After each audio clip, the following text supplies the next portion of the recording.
In this video, we're going to learn about repeating patterns.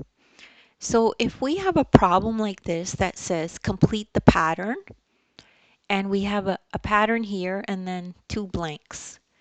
So the first step is to determine the pattern. So you need to figure out what kind of pattern it is. And we can see that the first two shapes are a circle and a square. You could see a circle and a square, then a circle and a square. And the next step is the pattern repeats these shapes over and over, right? Circle, square, circle, square, circle, square.